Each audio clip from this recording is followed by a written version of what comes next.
huwallahu alladzi la Berendah dari saya, memang dia lebih bodoh, memang begini dan begitu.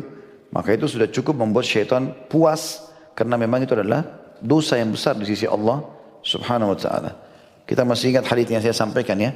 Riba ada 73 tingkatan. Tingkat terendahnya seperti orang berzina dengan ibunya sendiri. Tingkat tertingginya seperti orang setara dengan orang mencoreng kehormatan seorang muslim. Jadi gosipin orang, ya, cari-cari kesalahan orang dan segala macam. Itu ya, sudah lebih berat daripada zina 73 kali dengan ibu sendiri ya. Jadi nggak boleh masuk-masuk ke alam orang. Makanya makin kita tidak tahu tentang informasi orang makin bagus, siapapun itu, mau suami mau istri, yang kita tahu benar depan mata kita perbaiki, yang salah nggak usah dikorek-korek, yang salah kita luruskan, yang kita tidak tahu nggak usah dikorek-korek. Saya ulangi ya, jadi yang benar kita dukung, yang salah kita luruskan, yang kita tidak tahu nggak usah dikorek. Tugas kita jadi suami, jadi istri, jadi sahabat, jadi guru, jadi atasan, jadi pegawai, hanya sampai ajal datang. Pertahankan itu baik-baik. Kalau di sini Bapak Ibu Masya Allah sudah punya anak-anak kecil, perhatikan mereka. Salah satu tanda kematian kita adanya anak-anak itu. Karena dengan adanya anak berarti sudah ada generasi yang akan menggantikan kita. Sebagaimana dulu kita kecil, orang tua kita juga sudah datang pada tanda kematian. Jadi jangan terus-menerus lalai ini, gitu kan? Semua akan ada pertanggungjawabannya itu. Kata beliau, banyak sekali wasiat dari generasi salaf umat ini yang memperingatkan dosa-dosa yang dianggap remeh dan menjelaskan bahayanya terhadap seseorang. Ka'ab ini sahabat Nabi radhiyallahu anhu berkata, "Innal 'abda la yudhnibu adh-dhanba as-saghir wa la yandam 'alayhi wa la yastaghfiru min, faya'dhumu 'inda Allah hatta yakuna mithlu at-tawt wa ya'malu adh-dhanba al-'azim fayandamu 'alayhi wa yastaghfiru minhu fayasghuru 'inda Allah azza wa jalla hatta yaghfira lahu." Sesungguhnya seseorang hamba benar-benar melakukan dosa kecil, tapi dia tidak menyesal. Dosa-dosa kecil tapi dia, dosa nggak apa-apa, nggak usah istighfar, nggak nyesal. Dan tidak pula beristighfar karenanya. Maka dosa itu menjadi besar di sisi Allah, sehingga menjadi besar seperti gunung. Sementara seorang hamba yang melakukan dosa besar, lalu dia menyesal dan beristighfar kepadanya, maka dosa itu menjadi kecil di sisi Allah subhanahu wa ta'ala, sehingga dia pun mengampuninya, maksudnya Allah mengampuninya. Ini diriwayatkan oleh Baihaqi dalam Syu'abul Iman nomor 7151. Al-Fudail bin Iyad juga rahimahullah, ini salah satu ulama tabi'in. Fudail bin Iyad salah satu perampok jalanan dulu, lalu taubat. Subhanallah, setelah dia taubat menjadi ulama besar. Kalau tadinya perampok jalanan gitu. Dan setiap kali perkataan nasihat selalu ada saja perkataan beliau rahimahullah. Dan sahabat dekatnya namanya Abdullah bin Mubarak mengatakan, sungguh pada diri Fudail ada tanda-tanda kebesaran Allah. Dulunya penjahat, sekarang taubat, dan betul-betul Allah janjikan orang bertobat akan diberikan petunjuk dan Allah akan berikan rezeki. Terbukalah bagi Fudail jalan-jalan halal setelah dia taubat. Dia mengatakan, biqadri ma yasghuru adh-dhanbu 'indak kama ya'dhamu 'inda kadza ya'dhamu 'inda Allah wa biqadri ma ya'dhamu 'indak kadza yasghuru 'inda Allah. Sejauh mana kau menganggap kecil dosamu, maka sejauh itu pula dosamu menjadi besar di sisi Allah. Dan sejauh mana kau menganggap besar dosamu, maka sejauh itu pula dosamu menjadi kecil di sisi Allah. Ini disebutkan oleh Al-Baihaqi dalam Syu'abul Iman nomor 7152. Juga Hasan Basri rahimahullah berkata, bahwasanya dia berkata, man amila hasanatan wa in saghurat awrathathu nuran fi qalbihi wa quwwatan fi amalihi.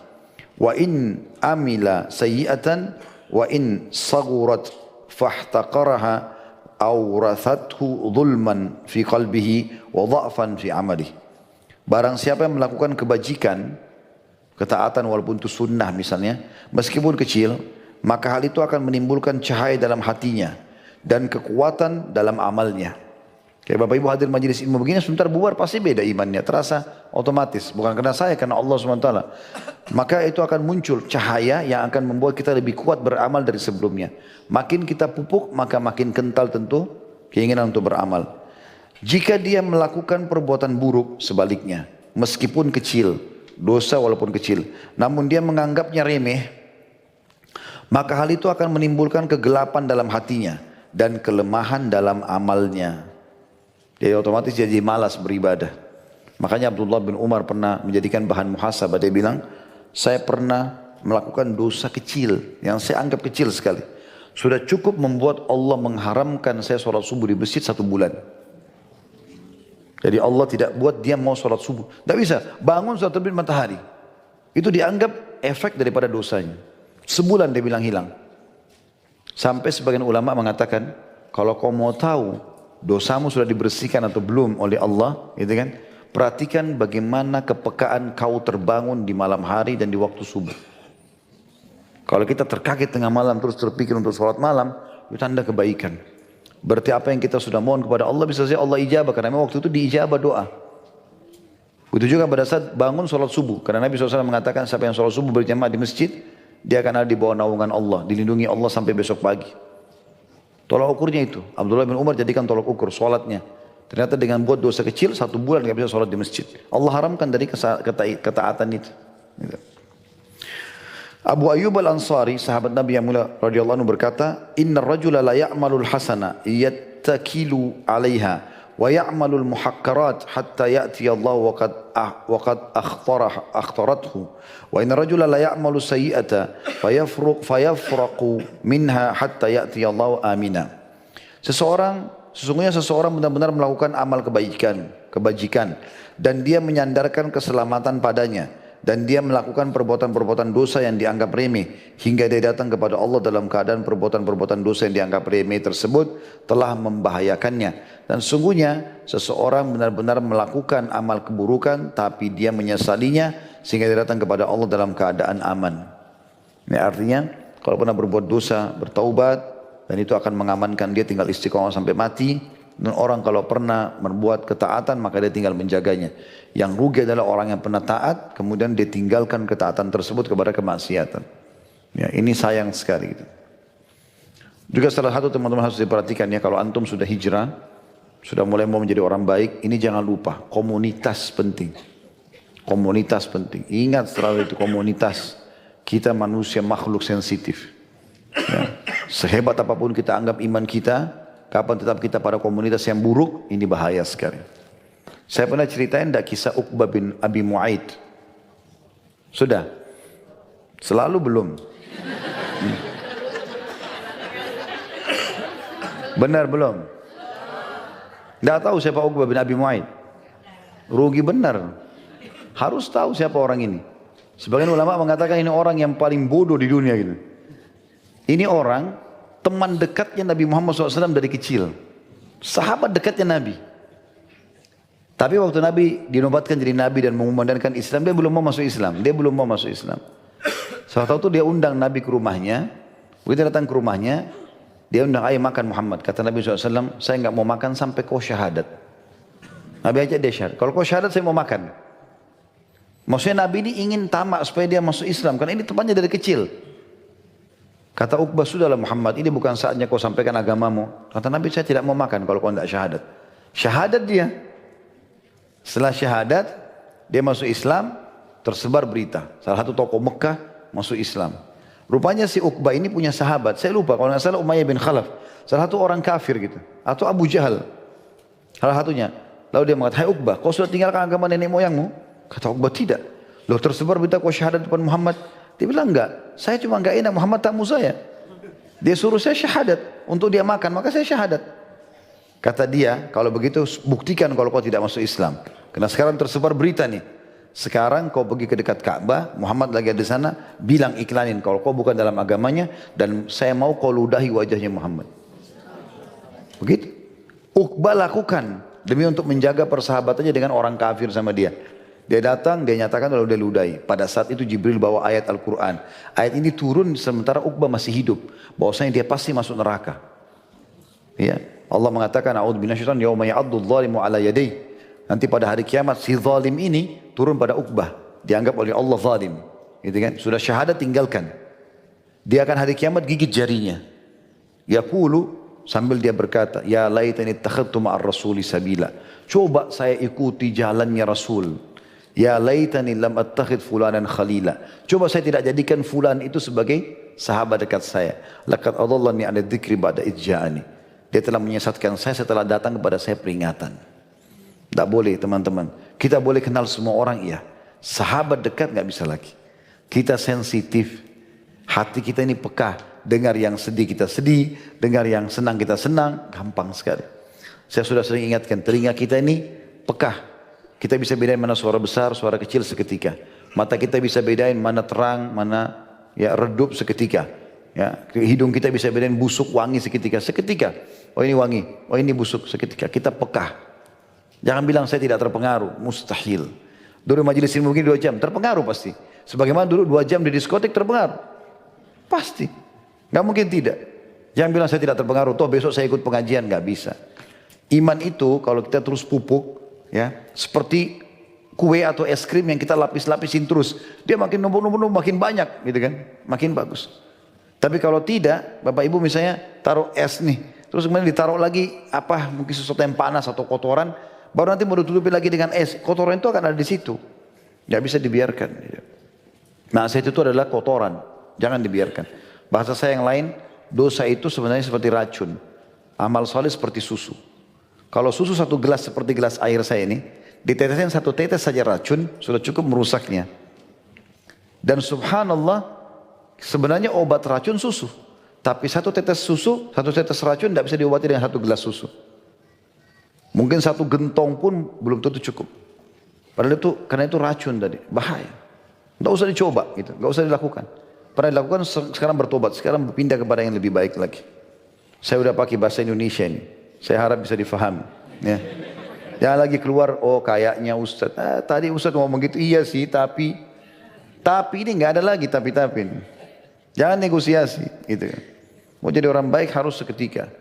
Makanya teman-teman selalu yang menonjol itu, saya lihat teman-teman saya prestasi di kampus dulu, yang menonjol di ranking 1, juara 1, juara 2, memang punya prinsip mereka. Apapun godaan teman-teman yang lain, malas-malasan, pergi jalan-jalan, dia nggak mau ikut, dia tetap mau begitu. Betul, ranking 1, juara 1. Dia komitmen dengan itu, maka jadi baik dia. Selanjutnya Ibnu Qayyim berkata rahimahullah, jika dia tahu demikian, lalu seorang hamba menganggap kecil kemaksiatan, ya betul sampai sini ya. Ya. Ibnu Qayyim berkata rahimahullah, Ibnu Qayyim ini muridnya Ibnu Taimiyah ya. Dia berkata jika dia tahu demikian, lalu seorang hamba menganggap remeh atau menganggap kecil kemaksiatan tersebut, itu berarti kelancangan terhadap Allah. Tidak mengetahui kedudukan siapa yang dia maksiati dan haknya.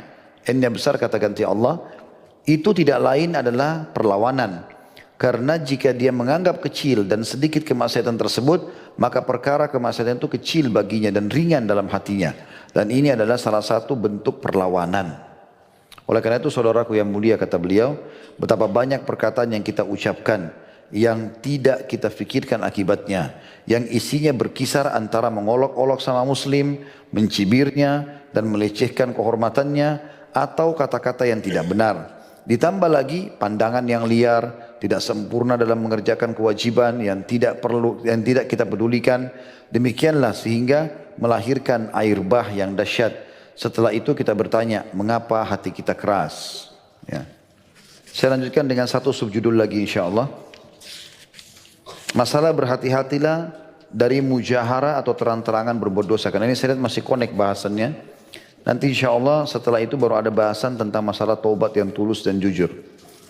Kata penulis di sini, sebagaimana halnya ketaatan itu berbeda-beda, tingkatan dan derajatnya, tergantung amal itu sendiri, pelakunya, waktunya, dan apakah dilakukan secara tersembunyi atau terang-terangan. Demikian pula kemaksiatan. Satu kemaksiatan yang sama, balasan dan dosanya pun berbeda-beda. Tergantung pelakunya, kemuliaan waktu, tepat, dan juga apakah dilakukan secara terang-terangan atau tersembunyi. Jadi misalnya gini, kita sholat di Mekah, 100.000 pahala. Beda dengan sholat di Indonesia, otomatis itu. Berarti kan sama kasusnya, kita sholat duhur di Mekah, sholat duhur ini sama-sama judulnya sholat duhur. Tapi pahalanya beda, karena ada kemuliaan tempat. Gitu kan? Begitu juga dengan masalah orang yang bersedekah. Beda orang yang bersedekah, dia tidak punya lagi uang kecuali itu. Dengan orang yang banyak uang tapi dia bersedekah, beda pahalanya. Karena pernah ada sahabat bawa 1 dirham, ditaruh di atas meja, di atas lantai masjid, dia mengatakan, ya Rasulullah ini karena Allah. Yang satu bawa 100 atau 1000 dirham, ini ya Rasulullah karena Allah. Kata Nabi SAW, Allahu Akbar, Allah Maha Besar. 1 dirham mengalahkan pahalanya ini. 100.000 dirham tadi. Kata para sahabat, ya Rasulullah, bagaimana kami memahami itu? Kata Nabi SAW, yang menyumbang 1 dirham, nggak punya kecuali itu. Maka Allah catat dia pahalanya, ya, dengan kemahamurahan Allah tentunya, Allah catat pahalanya seperti bersedekah seluruh hartanya. Sementara orang yang punya tadi 100.000 dirham itu, punya banyak harta, yang nilainya ini tidak seberapa gitu. Di sini ada perbedaan, judulnya sama-sama sedekah. Tapi ternyata yang satu sedekah walaupun kecil di mata manusia, tapi karena dia mengeluarkan semua yang dia miliki, walaupun kecil maka besar di mata Allah Subhanahu wa taala. Seperti itulah. Jadi ada kepekaan-kepekaan dalam penilaian tempat, waktu dan seterusnya. Begitu juga dengan dosa ya. Beda kalau kita buat dosa sini sama buat dosa di Mekah. Beda. Kita buat dosa di Madinah misalnya, di wilayah haram, beda dosanya gitu. Itu dikatakan dalam paragraf pertama ini. Kata beliau, nas-nas syariat telah menunjukkan bahwa kemaksiatan ditutupi oleh pelakunya lebih ringan dosanya daripada orang-orang yang dibeberkan atau membeberkannya. Sama juga kalau kita buat dosa, kalau ada orang buat dosa lalu antara dia sama Allah. Berzina dosa besar, baik dia lakukan, tapi dia tutup antara dia sama Allah. Dia nggak mau lakukan. Maksudnya dia nggak mau expose itu. Dia saja sama Allah, tutupin. Beda dengan orang yang sudah buat dosa, dia beberkan lagi. Sampai kata Nabi SAW, semua umatku dimaafkan kecuali al-mujahirun. Orang yang sengaja mengekspos dosanya. Ada orang begitu, minum khamar dosa. Dia ekspos lagi di medsosnya dia. Lagi minum khamar, lagi begini, lagi begitu. Dari Abu Hurairah radhiyallahu anhu bahwasanya dia berkata, aku mendengar Rasulullah SAW bersabda, kullu ummatin mu'afan illa al-mujahirin. Wa inna minal mujahara ay ya'mala rajulu bil-laili amala. ثم يصبح وقد ستره الله فيقول يا فلان عملت البارحة كذا وكذا وقد بات يستره ربه atau ربه ويصبح يكشف ستر الله منه. Semua umatku bisa dimaafkan kecuali orang-orang yang melakukan dosa secara terang-terangan. Dan sungguhnya termasuk melakukan dosa secara terang-terangan ialah seseorang melakukan satu perbuatan buruk pada malam hari, dia zina, dia mencuri, dia apa saja malam hari. Kemudian pada pagi hari dosanya telah ditutupi oleh Allah, namun dia sendiri yang berkata pada teman-temannya, wahai fulan, tadi malam aku telah melakukan begini dan begitu, atau demikian dan demikian. Pada malam hari Tuhannya telah menutupi kesalahannya, tapi pada pagi hari dia malah membuka tabir Allah yang menutupinya. Hadis riwayat Bukhari nomor 6069 dan Muslim 2990. Dan ini termasuk hal yang tidak dimaafkan oleh Allah. Ya nggak boleh ekspos, nggak boleh berbangga dengan dosa itu. Selalu kita merasa salah itu dan kita tutupi antara kita sama Allah SWT. Jangan pernah ceritakan orang. Allah nggak buka, jangan kita ceritakan. Al-Bukhari telah memasukkan hadis ini ke dalam bab satr al-mu'min ala nafsih, atau terjemahannya upaya seorang mukmin menutupi dosanya sendiri. Beliau juga mengemukakan dalam bab ini hadis Ibnu Umar radhiyallahu anhuma anna rajulan sa'alahu kaifa sami'ta Rasulullah SAW yaqul fi najwa qala yadnu ahadukum min rabbih hatta yadha'a kanafahu alayhi fayaqul amilta kadha wa kadha fayaqul na'am wa yaqul amilta kadha wa kadha fayaqulu na'am fayukarriruhu thumma yaqul inni satartu alayka fid dunya fa ana akfiruha laka al-yawm. Artinya bahwa seseorang telah bertanya kepada Abdullah bin Umar, kepadanya maksudnya Abdullah bin Umar radhiyallahu anhuma, bagaimana engkau mendengarkan Rasulullah SAW bersabda tentang berbisik? Maksudnya ada hadis bahwasanya Allah akan berbisik dengan hambanya pada hari kiamat, atau berbicara dengan hambanya gitu kan. Maka orang ini mau tanya, apa yang dimaksud dengan Allah akan berbicara atau berbisik dengan hambanya? Maka Abdullah bin Umar menjawab, Nabi bersabda, yang pernah menyampaikan, salah seorang dari kalian akan berada dekat dari Tuhannya sehingga dia Allah letakkan tirainya di atasnya. Maksudnya Allah tutupi dia di hari kiamat. Dia dipanggil berbicara sama Allah.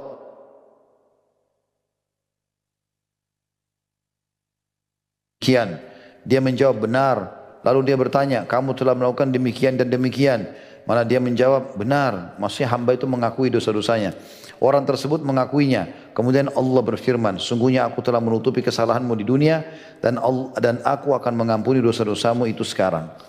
Makna hadits ini adalah di dunia kau sudah lakukan tapi kau tidak pernah cerita orang, maka karena itu sekarang aku maafkan. Maksudnya di akhirat. Makanya tidak boleh bangga-bangga. Itu si fulan saya sudah tipu tuh. Oh saya pernah tidur sama si fulan itu. dan seterusnya. Diekspos sama dia. Mungkin orang tidak tahu kesalahannya. Ya. Hadis ini riwayat Bukhari nomor 6070.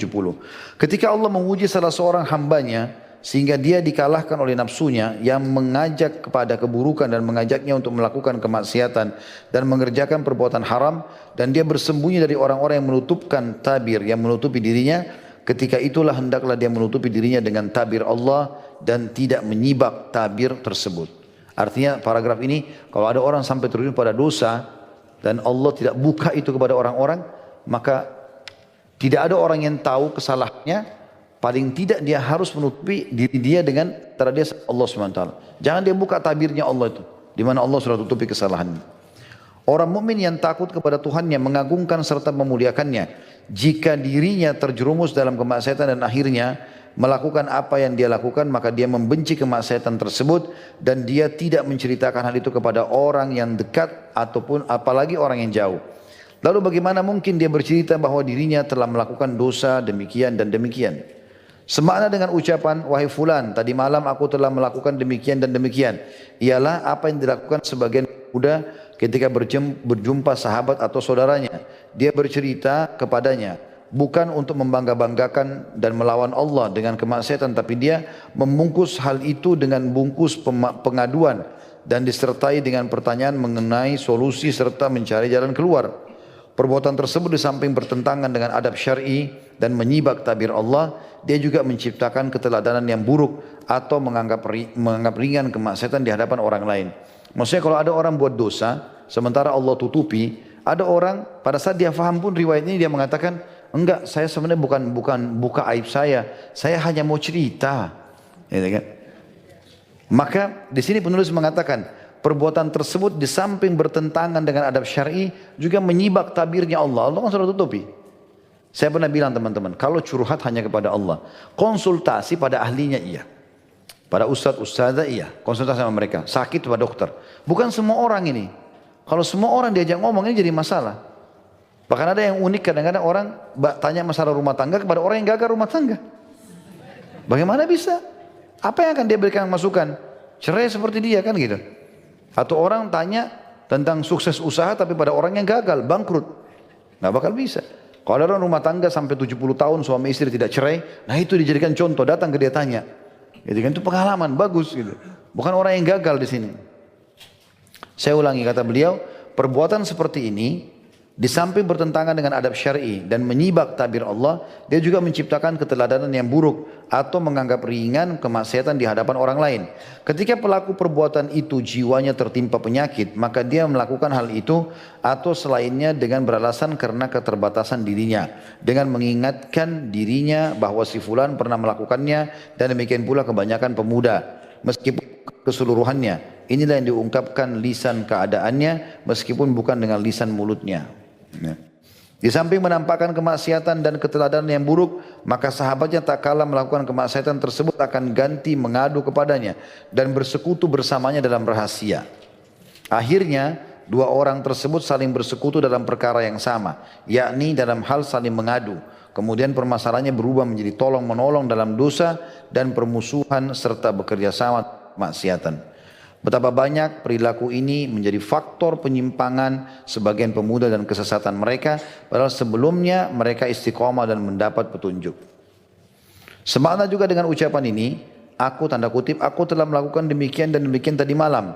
Ialah pengaduan seorang pemuda kepada orang yang lebih tua usianya dan lebih matang ilmunya dari kalangan yang selalu dia lihat setiap saat. Sikap ini meskipun pengaduan untuk solusi dan nasihat, namun ini bertentangan dengan adab syar'i dan logika rasa malu yang senantiasa membawa kebaikan. Hari berganti hari, sementara orang tersebut telah menjauhi kebodohannya dan tidak lagi bermaksiat kepada Tuhannya, tapi dia merasa bahwa gambaran kemaksiatan tersebut telah terpatri dalam ingatan sahabatnya yang akan tetap abadi, tidak dapat dihapus oleh hari-hari dan tidak pula terkubur oleh kelupaan. Jadi kalau misalnya teman-teman buat maksiat, ini makna paragraf semua tadi. Kalau kita buat dosa lalu kita cerita sama orang, anggap kita cuma mau curhat saja sama dia. Dia bukan ahlinya, bukan orang yang faham agama bisa berikan solusi. Dia cerita-cerita.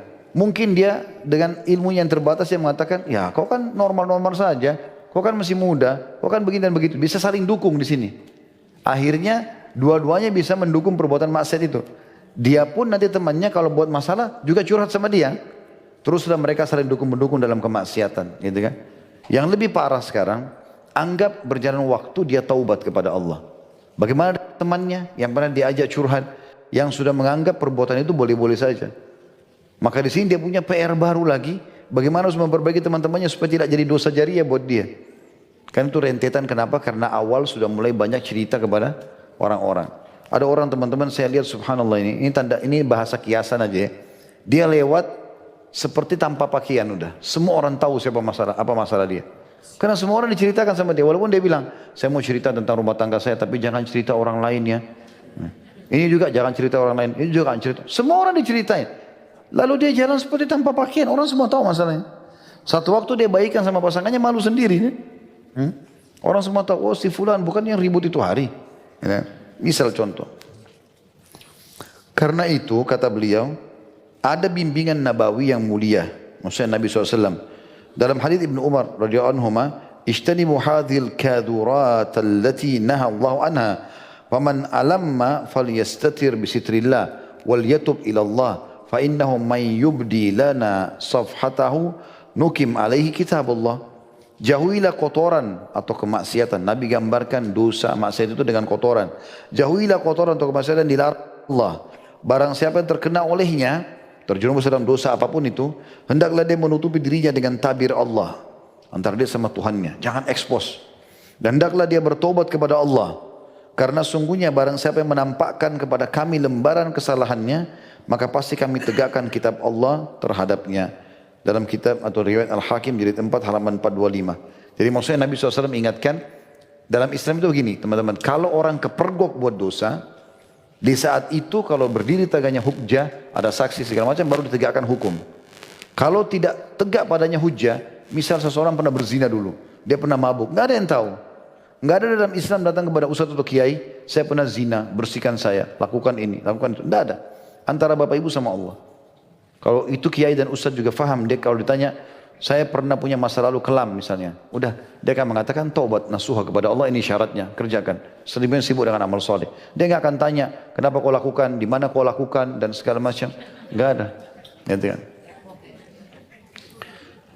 Juga riwayat lain dari Ubadah bin Samit radhiyallahu anhu, seseorang yang ikut serta dalam perang Badar dan salah satu pemimpin dalam baiat Aqabah, bahwa Rasulullah SAW bersabda sementara di sekelilingnya terdapat segolongan sahabat beliau, "Bai'uni ala alla tusyriku billahi syai'a wa la tasriku wa la taznu wa la taqtulu awladakum wa la ta'tu bi buhtanin taftarunahu baina aydikum wa arjulikum wa la ta'su fi ma'ruf wa man wafa minkum fa ajru 'ala Allah wa man asaba min dhalika syai'an fa uqiba bid dunya bihi fa huwa kafaratun lah. ومن أصاب من ذلك شيئا ثم ستره الله فهو إلى الله إن شاء الله عفى عنه وإن شاء عاقبه فبايعناه على ذلك."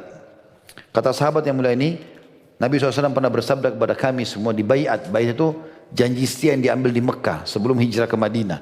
Pernah ada janji setia Nabi ambil dari para sahabat supaya mereka betul-betul beriman, komitmen dengan imannya dan juga hidup mati di atas agama Islam ini. Maka kata Nabi, berbaiatlah kepadaku, janji sekarang, bahwasanya kalian tidak akan menyekutukan sesuatu pun dengan Allah.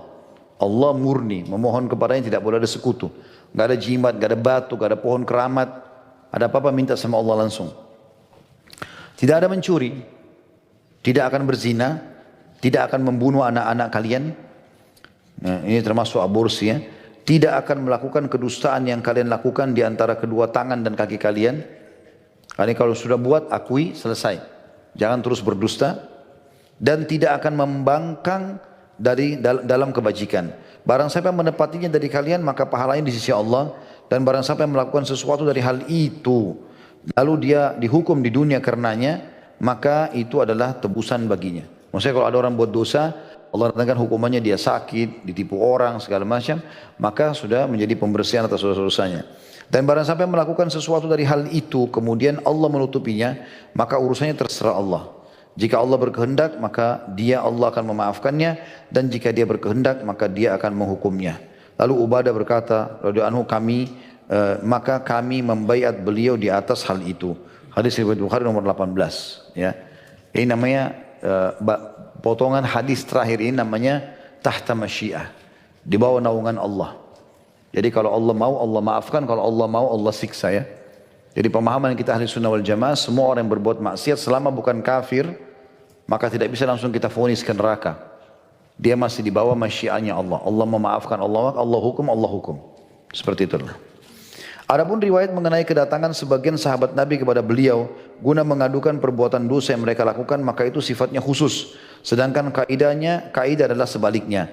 Kemudian nampak dari redaksi sebagian peristiwa itu bahwa orang yang mengadu itu ada kalanya tidak tahu bahwa dia dapat bertaubat atau bertanya mengenai kafara dan apa yang menjadi konsekuensinya. Bahkan dalam sebagian peristiwa tersebut para sahabat mengingkari perbuatan orang yang bertanya itu dan memerintahkannya agar dia menutupi kesalahannya, yang menunjukkan bahwa inilah prinsip yang bersifat tetap di kalangan mereka. Sementara yang keluar dari prinsip tersebut, maka itu bersifat khusus dan tidak mempengaruhi kaidah yang umum.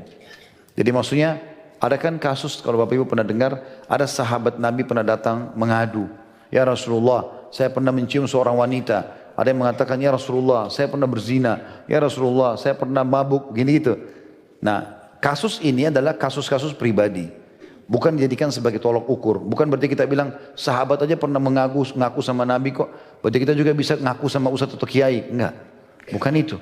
Karena ini kasuistik terjadi kata beliau. Terbatas sekali. Itu pun memang Allah subhanahu wa ta'ala mudahkan mereka datang mengeluh supaya menjadi sebuah hukum nanti bagi umat Islam. Turun wahyu yang meluruskan atau memberikan solusi bagi mereka. Tapi umumnya sahabat-sahabat faham semua dosa Nabi perintahkan supaya ditutupi. Enggak boleh diekspos gitu. Dua paragraf terakhir, sebaliknya tak kala seorang pemuda diuji dengan kemaksiatan, hendaklah dia menutupi dirinya dengan tabir Allah dan berusaha sekuat tenaga untuk meninggalkan kemaksiatan tersebut. Ketika dia merasa kesulitan dan butuh orang yang dapat membantunya dan menerangi jalannya, barulah dia bertanya kepada orang yang tidak mengenalnya, baik secara lisan, telepon maupun surat, atau kepada orang yang mengenalnya tapi tidak memiliki hubungan tertentu dengannya, atau mencari penjelasan mengenai hal itu dari para ulama baik yang tertulis maupun rekaman.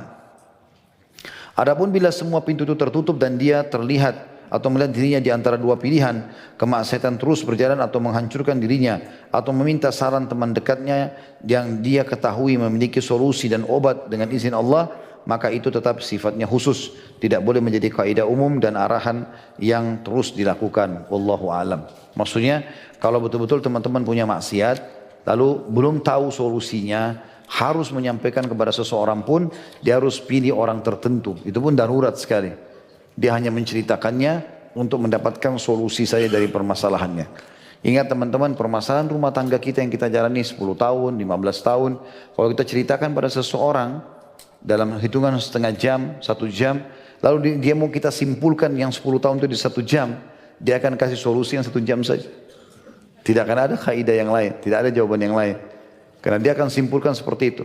Jadi kalau kita curhat, apalagi kalau banyak kepada orang, ini tangkapnya dengan pemahaman A, ini pemahaman B, ini pemahaman C, ini pemahaman D, makin bertumpuk di kepala dia dan tidak mendapatkan solusinya.